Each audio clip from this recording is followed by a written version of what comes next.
পৃথিবী ঘুরে, কিন্তু পৃথিবীর উপরে যে বায়ু স্তর আছে, বায়ুমণ্ডল আছে 1000 কিলোমিটার পর্যন্ত মধ্যাকর্ষণ শক্তি সহ যা কিছু আছে সব কিছুকে নিয়ে ঘুরে। আল্লাহু আকবার, জোরে বলেন না আল্লাহু আকবার। তাহলে পৃথিবী ঘুরছে, আমাকে আপনি নিয়ে ঘুরছে, কিন্তু আমি আপনি বুঝতে পারছি না। 1557 সালের আগে বিজ্ঞানীদের ধারণা ছিল পৃথিবী হলো চ্যাপ্টা, পৃথিবীর আকৃতি ছিল প্লেটের মতো, ভাতের প্লেটের মতো, সুতরাং দূরে ভ্রমণ করা যাবে না, কারণ দূরে ভ্রমণ করলে জানি না কখন তুমি গর্তের মধ্যে পড়ে যাও। তাহলে বিজ্ঞানের ধারণা ছিল 1557 সালের আগে তাদের ধারণা ছিল পৃথিবী হলো ভাতের প্লেটের মতো চ্যাপ্টা, কিন্তু কোরআন 1400 বছর আগে বলছে পৃথিবী চ্যাপ্টা নয়, পৃথিবী হচ্ছে গোল। বিজ্ঞান তারা গবেষণা করে বলছে যে পৃথিবী চ্যাপ্টা নয়, বরং পৃথিবী হচ্ছে, পৃথিবী কি গোল। এবং কোরআন আরো আপডেট মেসেজ দিয়েছে, ওয়াল আরদা বা'দা যালিকা দাহাহা, পৃথিবী শুধু গোলে নয়, পৃথিবী হচ্ছে উট পাখির ডিমের মতো। জোরে বলেন না সুবহানাল্লাহ। কিসের মতো? বিজ্ঞান আজকে সেটা প্রমাণ পেয়েছে। জোরে বলেন না সুবহানাল্লাহ। গোল না হওয়ার কারণে, পৃথিবী যদি গোল না হতো তাহলে দিন রাত কখনো হতো? কথা বলেন ঠিক কিনা? পৃথিবী যদি গোল না হতো তাহলে কি দিন রাত হতো? কখনো দিন রাত হতো না। আমার ভাইয়ের, আমার বন্ধুরা, তাহলে বিজ্ঞান আজকে বলতেছে এই পৃথিবী ঘুরতেছে, পৃথিবী নিজ অক্ষের মধ্যে 1660 কিলোমিটার বেগে ঘুরতেছে, আবার নিজ কক্ষের মধ্যে 1,09,000 কিলোমিটার বেগে সে ছুটছে।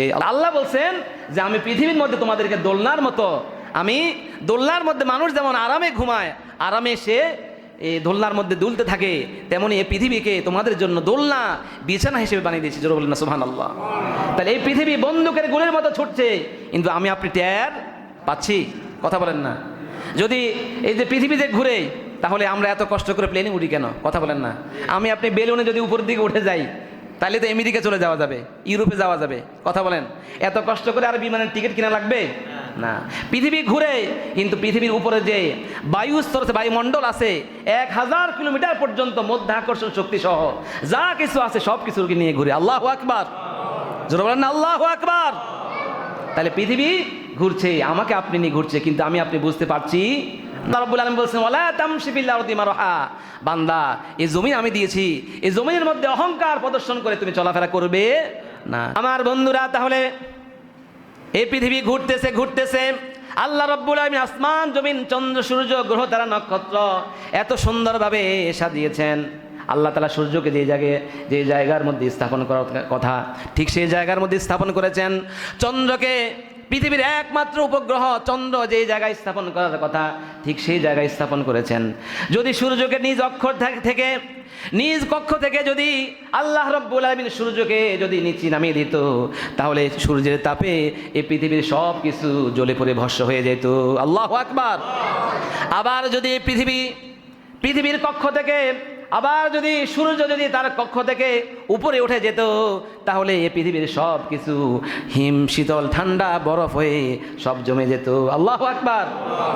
আবার আল্লাহ তাআলা পৃথিবীর একমাত্র উপগ্রহ চাঁদকে যেই জায়গায় স্থাপন করার কথা ঠিক সেই জায়গার মধ্যে আল্লাহ তাআলা স্থাপন করেছেন। তার থেকে যদি এই চন্দ্র যদি নিচে নেমে আসতো, বিজ্ঞানীগণ বলেছে, তাহলে এই পৃথিবীর সব কিছু জোয়ার ভাটার মধ্যে জলোচ্ছ্বাসে সব ডুবে যেত। আল্লাহু আকবার। যদি চন্দ্র উপর দিকে উঠে যেত, তাহলে এই পৃথিবীর গাছপালা সব কিছু বিলীন হয়ে যেত, এই পৃথিবীর সব কিছু মরুভূমি হয়ে যেত। আল্লাহু আকবার। তাহলে এত কিছু সুন্দর করে আমরা আপনার জন্য সাজিয়েছেন কে? জোরে বলেন না, সাজিয়েছেন কে? তিনি বলেন হুয়াল্লাযী খলাকালাকুম মা ফিল আরদি জামিআ, আমি আল্লাহ পাক আসমান, জমিন, চন্দ্র, সূর্য, গ্রহ, তারা, নক্ষত্র সব কিছু আমি রব্বুল আলামিন তোমাদের কল্যাণের জন্য সৃষ্টি করেছি। জোরে বলেন না সুবহানাল্লাহ। সুতরাং সব কিছু আল্লাহ তাআলা আমাদের কল্যাণের জন্য সৃষ্টি করেছেন, আমাদের সেবার জন্য আল্লাহ তাআলা নিয়োজিত করেছেন।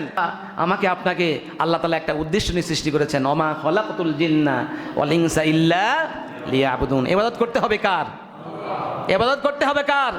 যিনি সৃষ্টি করেছেন, যিনি আমার আপনার জন্য এত কিছু আমাদের সেবার জন্য নিয়োজিত রেখেছেন, সে আল্লাহর জন্য গোলামি করতে হবে। ঘুম থেকে উঠানে ঘুমানো পর্যন্ত রসুলের সুন্নাতগুলো বাস্তবায়ন করতে হবে, নামাজ পড়তে হবে, বন্দেগী করতে হবে, ইবাদত করতে হবে কার? জোরে বলেন না কার? আল্লাহ পাক সবাইকে তৌফিক দিন, সকলে বলি আমিন।